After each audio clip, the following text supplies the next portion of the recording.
Good Monday afternoon here in sunny Portland, Maine. Katie Munn here with your Monday Musings. And today on Monday Musings, we are going to be talking about a theme that has been coming up a lot in my life this week, which is trusting the process. So I've been meditating a lot this week, and that sort of mantra keeps on coming up. So today we're going to be looking at what trusting the process looks like and how to incorporate more trust and more curiosity into our life. So as human beings, we like certainty. We like knowing what's going to happen. We like having control over our lives. And through that, we can control our lives to some extent, right? We can figure out what time we want to get up in the morning, what we're eating for breakfast, what route we're taking to work. Maybe within work, we have certain little strategic methods that we do throughout the day to make our work easier, more efficient. But a lot of life we cannot control, and a lot of life is unknown. And so when you get into that unknown gray area, sometimes that can be really uncomfortable because you may not be quite where you want to be, but you're not where you used to be. And so trusting that process of being in that in-between area and trusting that everything is going to work out is such a beautiful practice. Sometimes it can be hard to get into that practice, especially when other people are involved.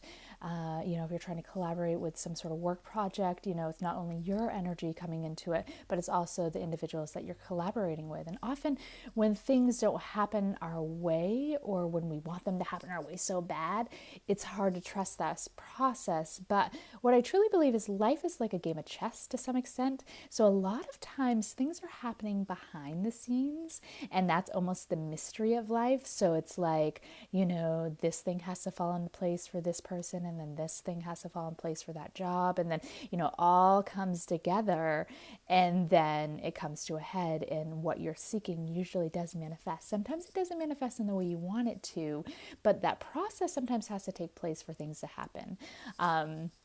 So one example I think of is about 10 years ago when I moved back from Peru. I was looking for a job, and I found this job that I was like, well, that's a pretty good fit. I think that might be something I'm interested in. And so I applied, and after I applied, I'm like, I'm going to get that job. Like, I know I'm going to get the job. And so a week passes by, 2 weeks pass by, 3 weeks pass by, and I'm just sort of a little bit perplexed. I'm like, that's so weird. I haven't heard back. And like, I touched base with them too, no response. And so during that interim, right, that's where you trust the process. You're in this gray area. So you took one step towards what you're seeking, but it hasn't quite manifested.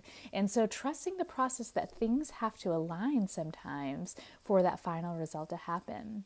So interestingly enough, during that time too, I had applied with a temp agency, and they were coming with me at certain jobs, and they came to me with this job, with the job that I had applied through directly to the company. And they said, hey, we have this job, but we think it would be a great fit for you. So my thought process is on that is like, maybe they had so many applicants, they just, resourced out to a temp agency, and then the temp agency contacted me, and then, I got the job. So either way, I got the job, but it just came through a different channel than what I was expecting, and the process had to take place, whatever that process was. So I equate trusting the process to patience. Patience is a virtue. Patience is something that is sometimes difficult. And in the society we live in today, if you look at it, we are in such an instant gratification society, especially if you're in the Western world, if you're living here in the United States or the UK, or, somewhere where you have easy access to things. If you're like, tonight I feel like I want a chocolate bar, you can just walk to the store or drive to the store and get a chocolate bar. You're wanting a book, and you heard about a wonderful book, and you're like, I'm going to go on Amazon and order this book, and you get the book immediately. So a lot of times we have this instant gratification, and we don't realize that sometimes in life that things are a process, and things do need to align, and other people are involved, free will is involved.